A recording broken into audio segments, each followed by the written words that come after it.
so that you can share yours. All right, thank you very much. Thank you also for inviting us. We welcome this opportunity because also on our side, we need partners like you, because we need more young people, we need more women and other designated groups to be part of social housing to reach those people as well.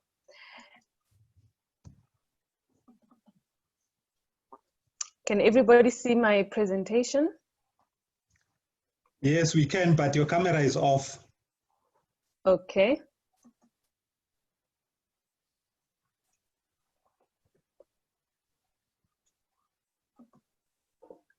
There you go. Okay.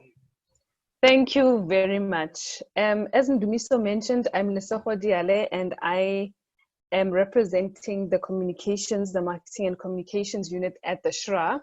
It is just myself joining in the session today, because today is just an introduction to give you a high level view of what social housing is and how you can partner. And then in future, I told Ndumiso that through EKASI property groups, we will share our information sessions and our training programs, which are free as well. And that's where you will get the details, because in those sessions, I will have the rest of my team who specialize in the different areas. So they'll be able to even thoroughly answer all your technical questions as well. To start,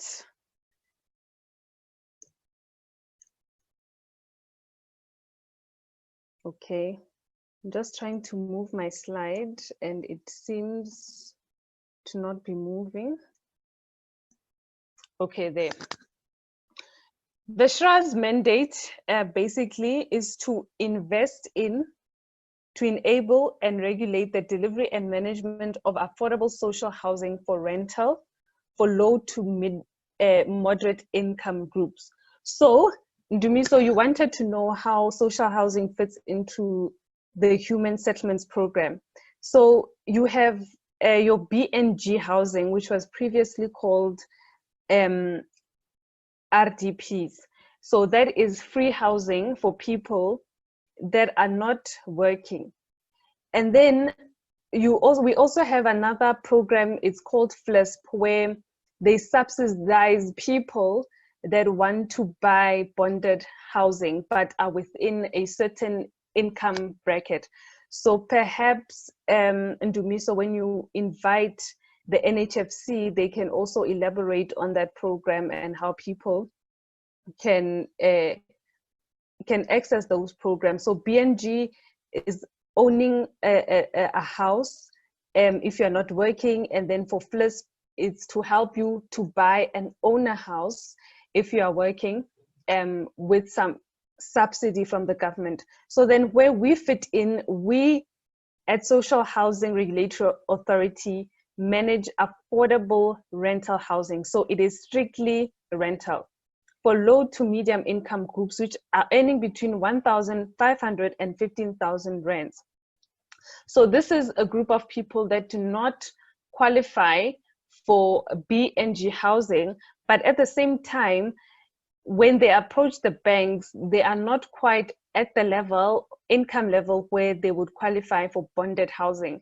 So social housing is then an option for them to rent for a period of time until such a time people feel that they now are ready or are able to afford to buy a house. So the intended impact is the achievement of spatial, economic, and social integration of the urban environments in South Africa. So this program is also addressing a legacy of the previous dispensation of apartheid, where you find that most townships were structured in such a way that they were very far from the cities, and people have to travel till today long distances to go to work and spend most of their income on public transport.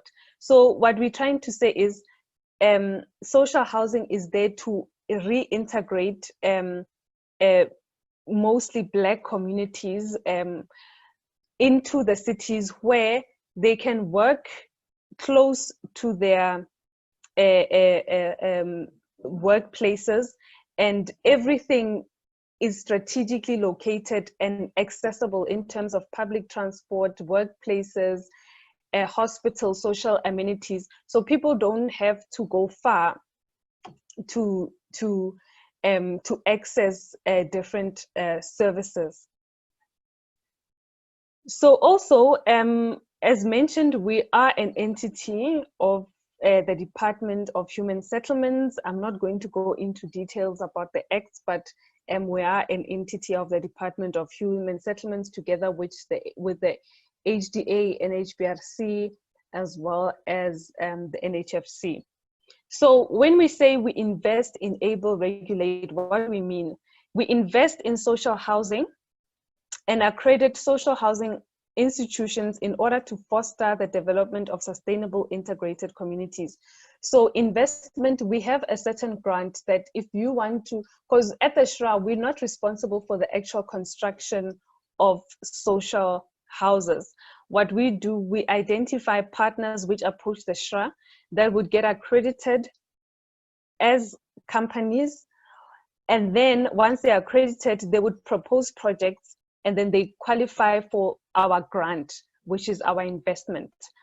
And then also to enable, we offer several types of grants also to accredited SHI to allow them to manage social housing projects and to development projects. So we need to create an enabling environment, especially for the youth, especially for Black people, especially for women, people with disabilities, as well as military veterans, to be able to participate in social housing. So those grants, for example, we don't just say participate in social housing and not support you. So we'll have grants, for example, if you want to do a feasibility study. We know that if you are in the business of constructions, there are certain professional services that you may need access to, and the SHRA through its grant will fund those services so that you can be supported in developing your projects, packaging your projects, implementing your projects, and even managing those units, because after construction, you still need to tenant. You still have to make sure that the project is maintained. So that's the enabling part. And then we also regulate, because 70% of the investment in social housing would have come from the government. We have to regulate and make sure that you as our partner are running and managing the property according to the Social Housing Act. So we regulate all our delivery partners. We normally call them SHIs when they come in as NPOs.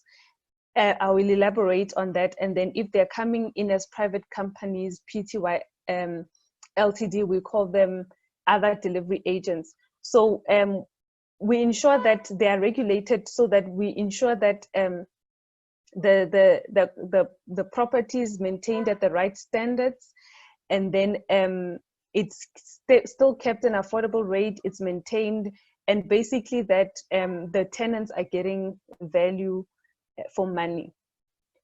And then so at the SHRA, we have three main programs. Program one is more like your admin unit, which is a support function. We have our support services, research, finance, corporate governance, and marketing communications.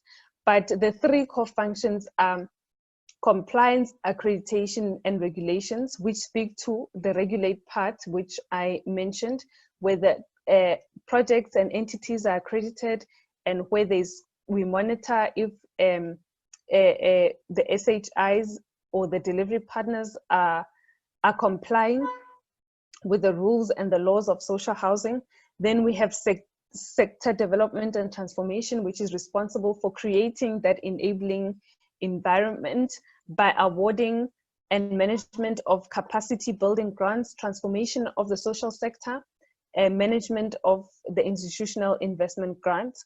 And then we have our project development and funding unit, which assists with project packaging, management of construction projects to completion, and management of the grant which the partner would have been awarded. And then just to also, I've mentioned what is social housing. It is rental accommodation for people earning between 1,500 and 15,000 per month, and therefore do not qualify for a BNG house or a housing bond. Social housing is partly subsidized by the government, and therefore this high quality accommodation is kept at affordable rates. So if you compare social housing rental costs to the open market, it's much more affordable because of that government subsidy. And the pictures below give you an idea of what a social housing project looks like. And we always make sure that in a social housing project, we have security, that your children have areas to play, recreational facilities. Sometimes we have spaza shops within the unit so that it can be convenient for people living in the projects, and community development initiatives. And that's what sets us apart from your open market private rentals that are not subsidized by the government.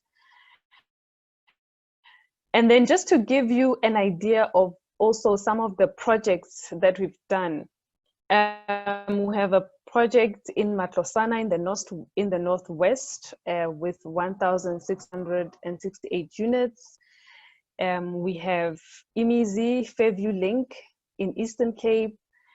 So this is just to give you the idea of what social housing looks like, and also the magnitude of social housing and the investment that we put in the various projects.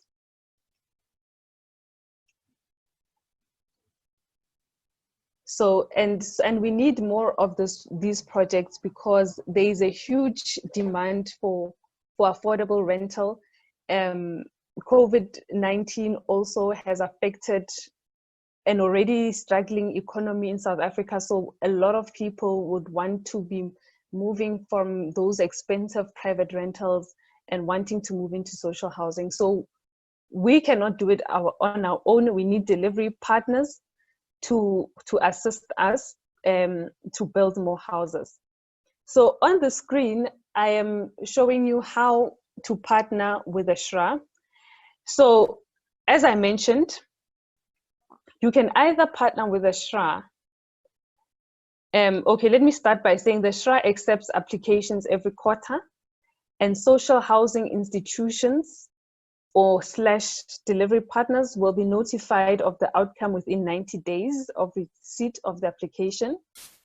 When you apply for accreditation, you will be asked to complete something which is called a quick scan A, which is basically the organizational due diligence of the SHI or ODA. So this means that we are accrediting you so that we know that as an organization, you have the right directors, you have the right board, you have the right skills, you have the right policies to be able to manage a social housing project. So before you can even submit a project and apply for funding, we want to know that, is your company fit to actually deal or work in the business of social housing? Applications that meet the criteria will be recommended to the SHRA Council for consideration and will be given conditional or full accreditation status if the application is approved. Now, remember I said that you can either participate as an NPO, which we call social housing institutions, or as an ODA, which are your private companies, your PTY LTDs. ODAs, the private companies, they do not need to be accredited as a company, but they must submit the QSA when they bring their projects. So that's when their QSA will come in. It's only when they submit the projects for accreditation is when they will be expected to complete the QSA or the organizational due diligence. So now, say you have been accredited at the stage, now we move over to, now I have a project, I have identified a project in KZN, in a certain municipality, and now I want to come to the SHRA and say, please fund my project. So SHIs and ODAs, so now I'm in the second column, SHIs and ODAs who wish to apply for funding, we call this funding the Consolidated Capital Grant, CCG in short. So SHIs and ODAs who wish to apply for the CCG, they must submit their projects to the SHRA pipeline in order to go through the project accreditation process. The project accreditation process then entails, so now we are looking at the project. The project accreditation process entails submission of the QSB. These are construction terminology, but it's Quick Scan B, which is assessment of the project, and Quick Scan C looks at the financial viability of the project. So they need to, and one thing that is important is that all projects must be within a restructuring zone, because when government approves certain areas as restructuring zones, they would have done research to say, this is a strategic location with a demand for social housing, and therefore a social housing will be successful in these certain areas. So that is number one. If you have land or you have a project or a building that is outside the restructuring zone, it will not be considered. Projects that are not suitable for social housing will be pulled out of the project pipeline. But the projects that meet the minimum investment criteria will be recommended to the SHRA Council for consideration. And I will elaborate on these criteria in the next slides. So if you are approved, you can qualify for up to 70% of the total cost of the project, which when you calculate in terms of units, it rounds up to about 271,000 per unit. And the normal cost of a social housing project is about 400 something per unit. So you will be getting about 271,000 of that total cost. SHIs can fund, so now we've contributed 70% to the total cost of the project. Now what happens with the balance of 30% that's needed? SHIs can fund the balance through a combination of debt funding and your own equity. So with the 30%, NHFC that you'll be talking to next week is an important partner, because before we can go out into the private banks, this is a company within the human settlements portfolio that assists with debt funding. And then say it gives you 20% of debt funding, and then maybe it can give you 30%. You can get 30% of debt funding from NHFC or other private banks, your FNB, Netbank, we have PIC, we have the National Empowerment Fund. In Gauteng, we have the GPF, we have SA Home Loans. So there's quite a number of funders, and they can fund you 30%, the total balance of 30% or part of it. But if you're coming in as an ODA, a private company, you must have 20% of your own equity, which means you will only apply for only 10% of the debt funding. So it's a bit stricter with the private companies.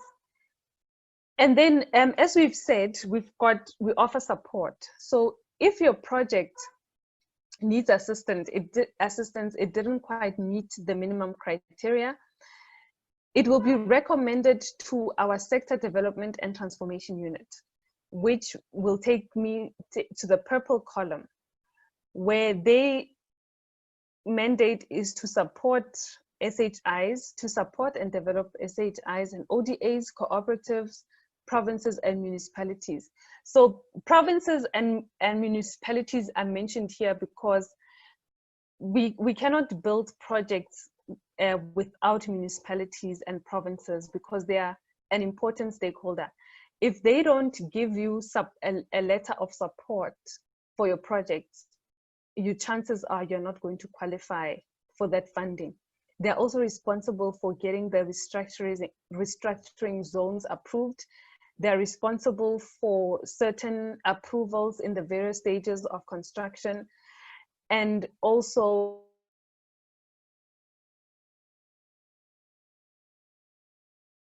where the land is, there's bulk infrastructure.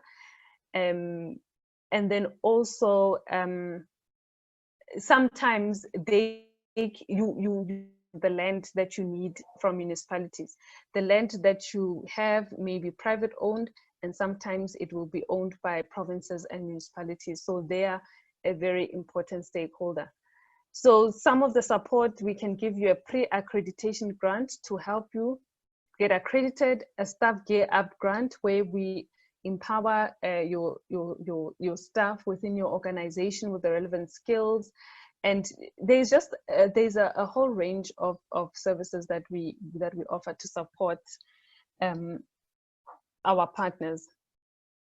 And then just also, this slide is to show that in terms of the how we attract projects, we sometimes have expression of interest or call for proposals where we ask people out there to propose projects to the SHRA, bring projects to the SHRA for accreditation.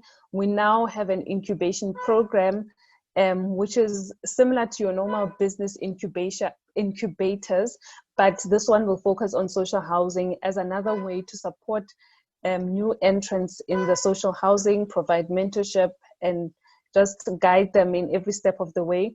As I mentioned, we have information sessions, we have training, and we have MOUs with funders. So we are also in contact and conversations with various funders to say, as an institution, can you ring fence a certain amount of your budgets to provide debt funding to our funders? Because we don't want a situation where you apply for accreditation, we accredit your project, but your project cannot take off because yes, SHRA has given me up to 70% of the total cost of the project, but now I'm struggling to get funding. So we are also keeping a good relationships with funders so that it can be easier for our partners to access debt funding. Now, as I mentioned earlier, it's important to also highlight that after this project process, for example, your project gets accredited, we give you the funding, you get your debt funding, and then you are able to build your project up to completion. So projects that have been completed and tenanted will be handed to the compliance unit, the regulator, like I've mentioned, the regulator of the SHRA. So they will be handed to the compliance unit of the SHRA, and SHIs and ODAs must submit quarterly reports to the SHRA. This ensures that the projects comply and are managed in accordance with the Social Housing Act and social housing regulations. So you cannot manage these projects like you're running a private sector project on your own. This is a government funded project, and the government must make sure through regulation that the investment of government is protected, and that the grant recipients operate social housing according to the rules. So when you apply for accreditation, remember the first part is you as an institution. We will look at your company to see, is it, so number one, for example, like I said, if you're an SHI, a social housing institutions, you have to be a not-for-profit organization. We look at the governance of the organization. We look at the financial sustainability of your organization. What are your tenant management policies? You have those tenant management skills within there, your property management skills, your property development, and the legal parts of your business.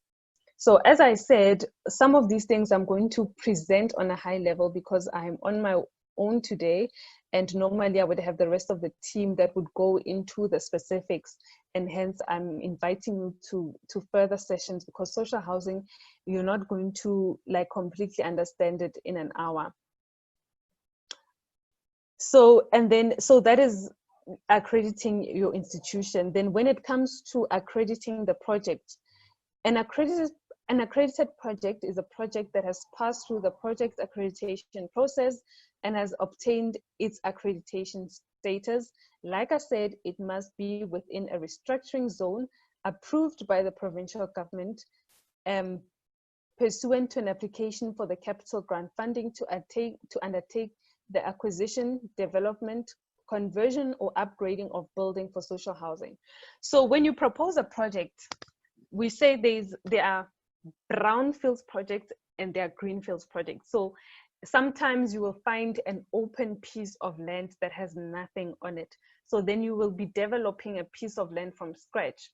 But sometimes when you get to the inner city, you are unlikely to just find a piece of open land in the inner city. So then you would be converting or upgrading of buildings for social housing. You will have recalled about 2 years back, I think around 2018, the city of Joburg had a drive to, they issued tenders for various buildings in the city. And they wanted to convert some of them to social housing and some of them to student accommodation. The advantage of upgrading of having a building is that you know that some of the infrastructure, the bulk infrastructure is already there, the plumbing, the electricity, etc. So those are your two options. And then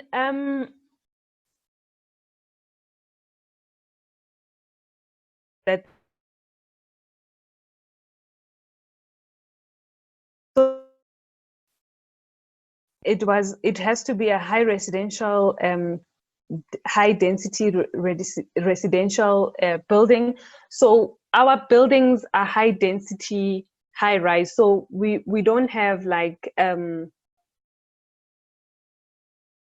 you know, like how your savannah cities are built. Our projects are more high rise buildings, sort of, if I can say, flats, to explain it better. As I've said, the building needs to be in a restructuring zone. It has to target beneficiaries between 1,500 and 15,000. And then, so this one is a bit tricky. You target a minimum of 30% primary and maximum of 70% secondary beneficiaries. So this is a bit of a one that maybe you might not understand today. We will need a more in-depth session. So in a social housing, in terms of tenancy, you have that income bracket of 1,500 to 15,000 rands. But to make social housing viable, 30% of your tenants will fall under the primary market. And because they will be earning between 1,000 and 3.5, they will be the lowest income earners. And then 3,500 up to 15,000 will be 70%, will be called the secondary market, which are your upper earners. So social housing is based on this cross-subsidization model, which says the lowest earners will pay the least and the highest earners will pay the most, because in a way, the rental setting model is designed in such a way that the people that are earning the most somehow subsidize the low income earners. But I think that will be, attend our sessions and we will get into the details of that one. And then, like I said, you need your municipal and provincial support. And then another requirement is that the minimum size of a social housing unit must be 30 square meters, because we want our units to be decent and they must be able to accommodate families.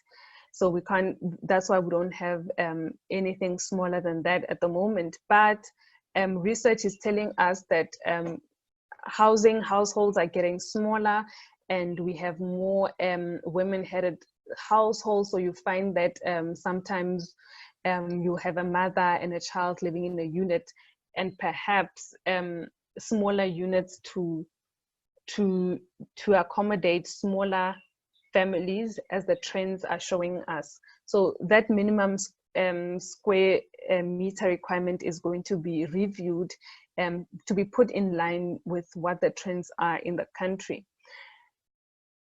Like I said, you have to be remembering that if you come in as an ODA or a private company, your equity that you must have upfront is 20%.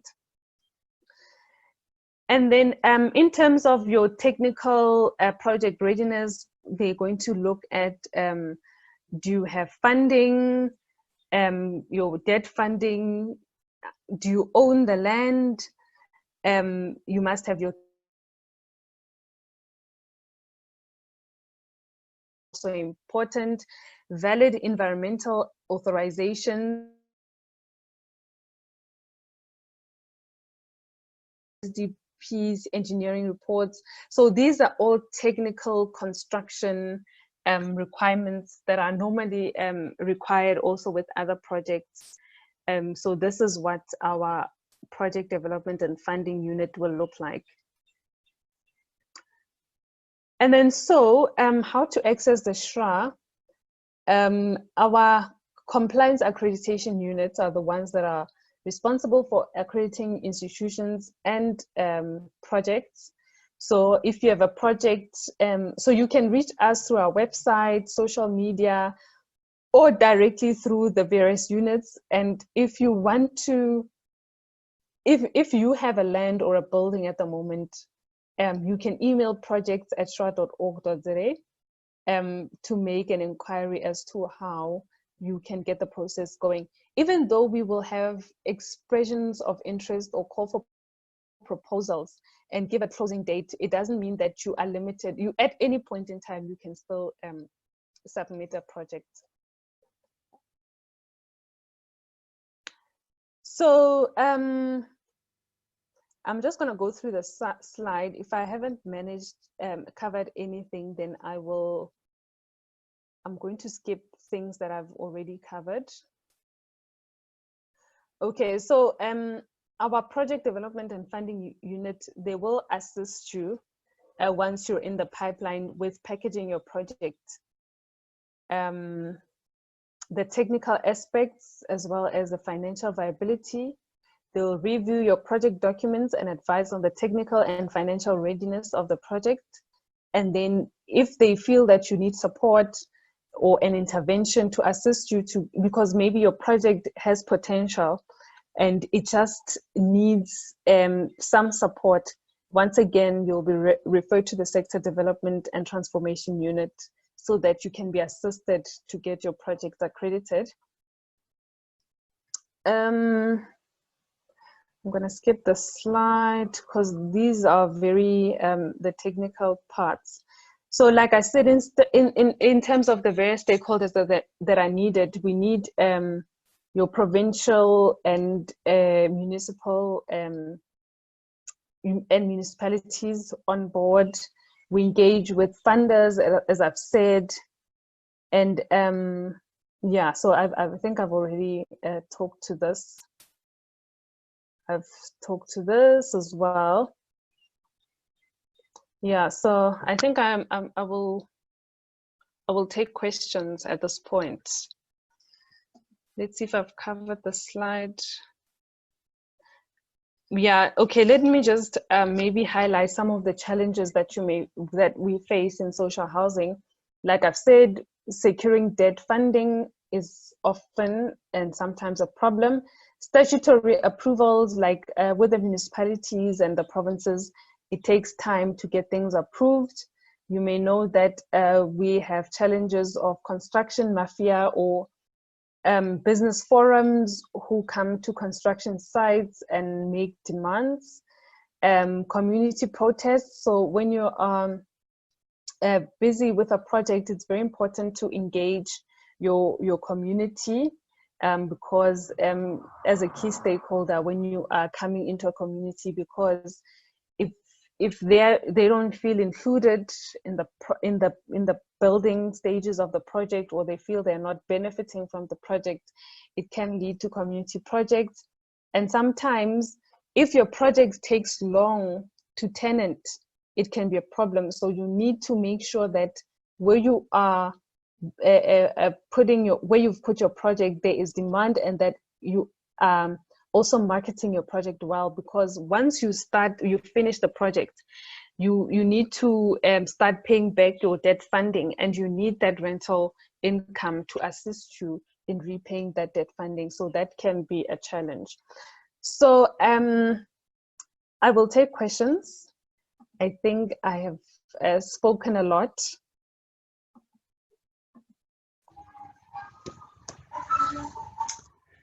Thank you, Lesego. It was indeed a very informative presentation, and it does look to me that there's many opportunities that we can take. I made mental notes around the fact that you guys do give grants.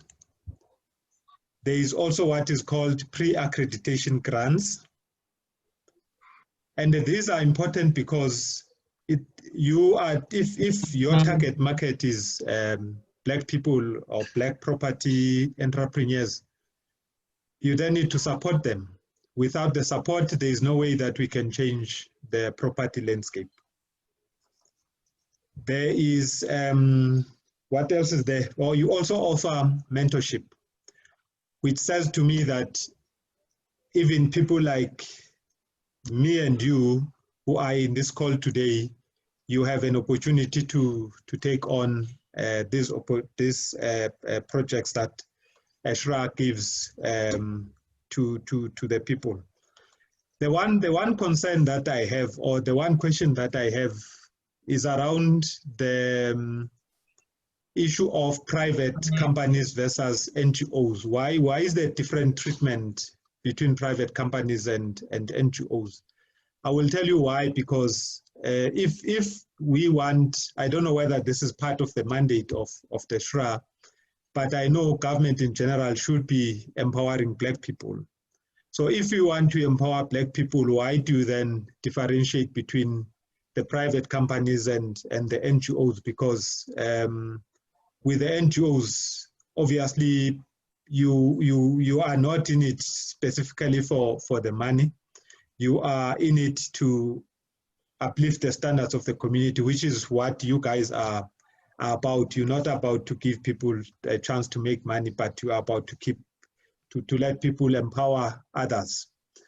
But my question is around the fact that if the government in general is about empowering Black people and young people and women, how do you do that if you are differentiating between NGOs, or if you are encouraging people to rather come through as an NGO versus being private entities? I basically want to understand what's the logic around the differentiation between the private company and an NGO. The main difference is mainly that the private companies are expected to pay 20% equity. That would be the major difference. And the difference is that if you, in the SHIs or the NPOs, when they come in, they would also be doing the property management on their own. Hence, they are scrutinized more in terms of do they have all the skills needed to manage a social housing company, whereas we find that the private companies, they would outsource those functions to property management companies. But it is something that is raised a lot, and this 20% equity is something that there's conversations with the policymakers to say it is a barrier. Yes. Because who just has 20% equity? So it's something that they will be looking into, but that's mainly the difference. Okay. Before. But they're not specifically encouraging you to be either or. It would be up to you. Yeah. Yeah, but if you're putting a barrier on the other side, and on the other side it's not there, you're basically being pushed to go to the other side. Yeah. Do you have a minimum of the minimum units that a project must compose of? Or is there a threshold either way to say the upper threshold is this, the lower threshold is this, or is it an open project? Can I do project with 10 units? Though there is no threshold, what they're looking at is in terms of financial viability. It's like the rental that you will collect from 10 units, will it be sustainable in the long run? Whereas I think it's that economies of scale concept. Yeah, that if you have more units, it's more rental income, and then the project will be able to sustain itself. So the more units, the better. They will not decline you if you have 100 units versus 1,000 units. But it is just more financially viable if you have more units. Yeah, which then goes back to the issue of the 20%, because if you require 20% then of 100 million, for instance, it's a lot of money to get to the 1,000 units, so that then it becomes a viable project. Are the rentals regulated? Yeah, but yes, they are. And just to say, it's just an example. I'm not saying that you have to have 1,000 units, but I'm just saying that, yeah, it can be extreme, like 10 units, because then you know what I mean? So it has to be, so when you, those are the things that they will check when they're checking the viability of your project. It has to be enough. I just don't know the number. I can find out to say exactly at how many units will the projects then become viable. Yeah, and then, okay, and then the question you are asking now? Is that the rentals regulated, rentals? Yes, the rentals are regulated. So in social housing, you can't set the rentals at any price that you want. So they have to be within the CPI, if you understand what I mean. It's not like in the private sector where, because it's not like in the private sector where you can just have any increase of 10% or 50%. With us, it always has to be in line with the inflation rate, because the purpose of social housing is that it must be affordable. So if we now let people increase it at whatever rates they want, then it will become too much for the tenants to keep up. So we're saying at a minimum, it must be in line with inflation. Yes. Okay, but what is the base? Do you know what is the base rentals? The base rate, between say 1,000, 5.5 roughly. But obviously it will vary from project to project depending on an, but those are the sort of the baseline. Okay. Plus minus, yeah. Okay, ladies and gents, you've heard the presentation. What do you have any questions? You can raise your hand. But I'm also seeing on the chat, Nomhle is asking, thank you for the informative session. Who appoints managing agents in a social housing scheme? How do I apply to be a tenant in a social housing scheme, especially in Bloemfontein? Am I able to buy a unit in social housing? Okay, who appoints managing agents? I guess you mean like the property manager. So as the grant recipient, say if you are outsourcing a property management service, then you as the SHI or the ODA, you will be in charge of appointing. So it will not be the TRA that is appointing the property management agent. And then how do I apply to be a tenant in social housing, especially in Bloemfontein? I think, Nomhle, if you are in Bloemfontein, there is a project, there's a new project, it calls, It was launched last year by the president, but there is a social housing project. So perhaps Dumiso, give Nomhle my email address, and then I'll give her the projects of the details of that project. Or there's actually 2 projects in Bloemfontein. Yeah. So let's do that. And then also, you cannot buy a unit in social housing. It is often a misconception that people think that is rent to buy, or maybe people after a few years of renting, they feel they want to own the units. But social housing as a program within human settlements is strictly for rental. So if you live in social housing, you must know that you are going to be renting forever, or until such a time you decide that you want to buy in another project or area. But social housing in itself is strictly for rental.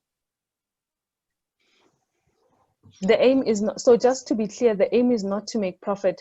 Yes, with social housing, the aim, it's so because it's a government project, it's not really a project driven. So you don't get dividends from social housing.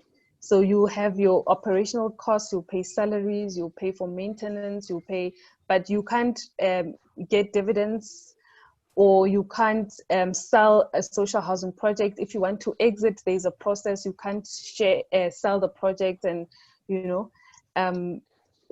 so that's what makes it also different from going the private route. Can Shura approve a project on a tribal land? I think they will look at the arrangements that you have with the tribal authority. Some people do go for like a lease agreements, or are you going to buy the land from them? So it's something that they will look at that arrangement when you're proposing the project. All right, I think that's all I'm seeing from the chat. And then there's one more question. Let's just finish the chat. The chat.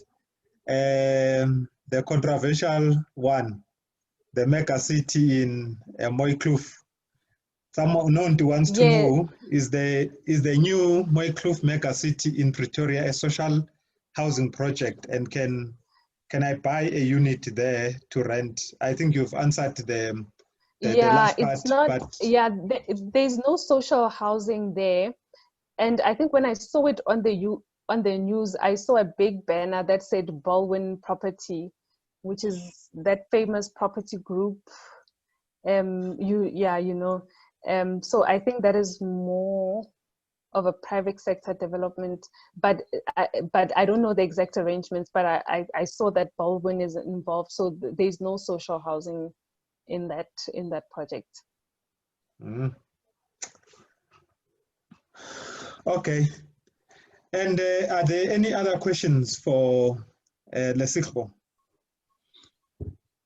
If you want to ask, you can just turn on your camera, unmute yourself, turn on your camera and shoot.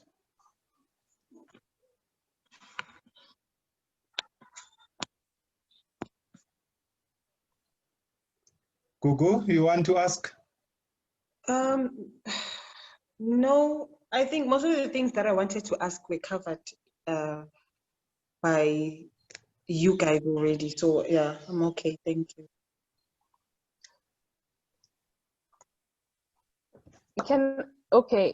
If there are no more questions at the end, so just let me share the training schedule as well. Or should I send it to you and then you will distribute it? Yeah, no, it's fine. Let's do that. Okay, all right. Yeah. I would like to ask. Yes, thank you. Just to be clear, Lesego, I would like to find out if there's any similar project offered by government where people will either rent to buy or will be able to buy properties at the end. Is there something similar? The human at the moment, there is at this stage there isn't a rent to buy scheme, but there is FLISP, which assists you, which subsidizes your bond if you are earning up to 22,000 rand. That's why I was saying that next week when NHFC comes, then they should definitely touch on that.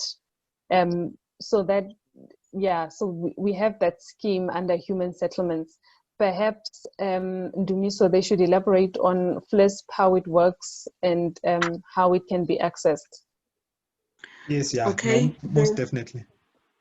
The second question that is just clarity. So the current scheme that you just explained, it means as a contractor, maybe I'm a contractor, I identify land, then I put in a proposal to government for development of this social housing scheme, or either that, or I wait for invitation for proposals. Am I right to understand it that way? No, you don't have to wait for invitation to proposal. So anyone who identifies an opportunity can bring it to the SHRA. So either maybe you have an opportunity to buy a building that you want to convert to social housing, or you've identified a piece of land which maybe you own, or you want to own to buy from a private developer or the municipality. At any point, you can come in and present the project, even outside of the expression of interest. So you can knock on our door at any time. So even if our proposal has a certain closing date, you are not limited to that. It's just for us to encourage people to bring projects, but you at any time you can bring a project. Okay. The last question is, so the ownership of this social housing units can either be me, like the example you gave, that if I'm interested in buying a block and I convert it to social housing, so I can partially own it, but then government also owns a part of it. How does it really work? It's a partnership for yes. Once we've invested and we've partnered with your SHRA has given you a grant and you've brought in your debt funding and your own equity. It's a partnership, but it won't be like if you didn't have the SHRA funding, for example, if at any point you decided you want to sell the building, you will just sell it and then you make profit out of it. But with social housing, you won't be able to sell it would be sort of like transferred, or but yeah, so it's in that way, it's not like full, you won't have like full ownership because it's a partnership, and because the government would have put in 70% of the funding in the project. Okay. So you can never say I own this project. It's yeah. Can I just mostly government owned? Yeah. Can I just follow up on Tumi's question? Now, when you buy a property, you get a title deed. Does the government get registered in the title deed? No, the title deed will probably be with you. Yeah. But I think when we go into the training, we'll go into the detail of it. You will have the title deed as the person who bought the land or whatever. But because of that, also other investment from the government, you will not have sole authority to do whatever you want with the building or the property, and you will still manage it according to the social housing regulations and the act, all the other rules that apply. Okay, so basically there will probably be a private agreement between myself and between the project owner and SHRA to say this building cannot just be sold. Probably there will be a, what is it called, the amendment in the endorsement in the title deed to say you own that is, I own the property, but SHRA has got a right to this property, something like that.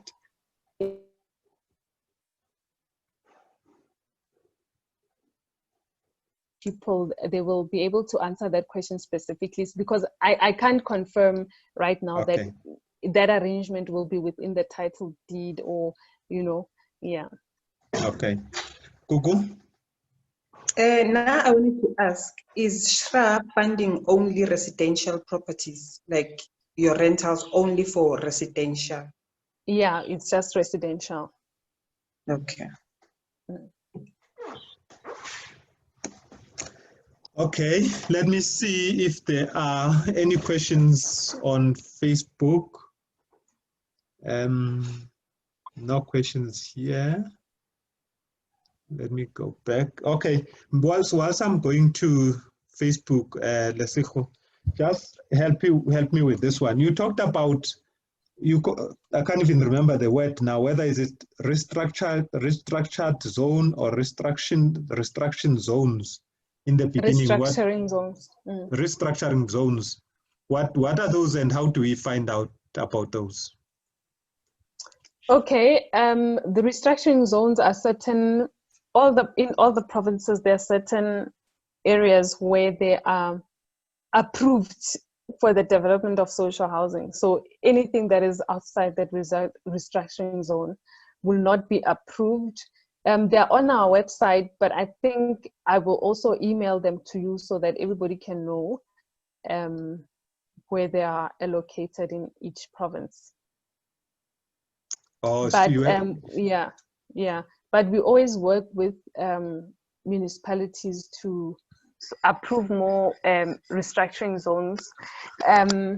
But it's just to make sure that where social housing is located, we know that there's a demand, we know that the location is strategic enough, because if the location is just on an island on its own, then it doesn't meet the objectives of social housing to integrate communities and bring them closer to their places of work, etc. So it's just to take the box to make sure that it is, because location in social housing is very important.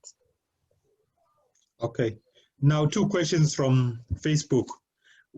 The Tembu wants to know, where is the rent paid to? Is it channeled back to the government, or does it remain with SHI or ATI? Okay, so remember, so it doesn't come to the government or the SHRA. Remember that once you put your structure up and you've got your tenants in, there are people within the SHI that are managing the property. There's security costs, there's maintenance. So the rental, that's what it's for. It's for operational. It's for operations. So it remains the rent sustains social housing. So if social housing doesn't collect rent, then it will collapse. So the rental is needed to keep the project going operationally and pay for the various costs. So we wouldn't take the rental. It's for the SHI or the ODA to maintain the building, yeah, and other operational issues that come with managing a project of 500 or 1,000 units, or whatever units they are. Yeah, it seems to me from the questions, people are struggling about whether can one really make money. Does it make a financial, not necessarily financial sense, but does it make an investment sense, if there's such a thing, to participate in this social housing project? Because there's a question as well that on Facebook, whether can one buy out the government from the project? Since we said that you can't really just sell it any willy-nilly whenever you want. So can you accumulate, if you accumulate enough of your private funds, can you come back to SHRA and say, SHRA, here's your grant, 70%, thank you, go buy? Can you do that? No, unfortunately, it doesn't work like that. Once you are in. There's a marriage, there's no divorce. Like I say, if there's a divorce, there's a certain way that it's done according to the regulations and the act, but it's definitely not, okay, I'm going to sell this much and then get my money back. there is a certain process that needs to be followed. Yeah, so I think the main issue is whether does it make investment sense, because the rentals are regulated. You don't have full ownership of the property, so which means you can't do as you please with it. Does it make investment sense? Why do we have people that take up this opportunity? The benefit of social housing is mainly, okay, the tenants that will benefit from the affordable rental, the job creation that happens during the construction, and the job creation that happens in terms of now there's a property that will be managed. So that job creation element. So you will be, how can I say, yeah, I guess a lot of people go into it for the greater benefit, but you will be earning an income, not investment dividends, for example. You'll be earning an income from the rentals after you have paid, like you were saying that. As part of the operational costs and everything. Yeah. Okay, Gugu, you seem to still not to be clear. I wanted to find out, if she says you'll be earning an income, right? Say for instance you get in as a private company, you still have to recover the 20% that you paid. So I would like to find out the income, is it a certain percentage, or I don't know, how do they regulate the income? Because say sometimes you've got tenants that lose jobs and stuff and they are unable to pay. How do you go about handling that? Yeah, so that's why when they accredit the project, financial viability is one of the things, and that's why I was saying that you can't have 10 units in a social housing because it won't be financially viable. So the more the more units you have, the more income that you can have. So in terms of losing rental income, it is a challenge at times, especially with the current economy. But yeah, there's just various ways that one has to try to make sure that you don't have a high vacancy rate, that most of your units are tenanted, and make sure that people pay on time accordingly. So those are some of the challenges of social housing, especially in the current times. But I think also in the private sector, in terms of rental, with the economy, it's also a challenge to private landlords as well, with people losing income. So it's one of the dynamics with people losing income and jobs. So it will put pressure on your income, because your rent has to do a lot of things. It has to maintain the property. You have to pay back your debt loan, your debt funding and everything. So yeah, that's why your rental collection then becomes very, very important, to make sure that your units are occupied and everybody is paying well. In a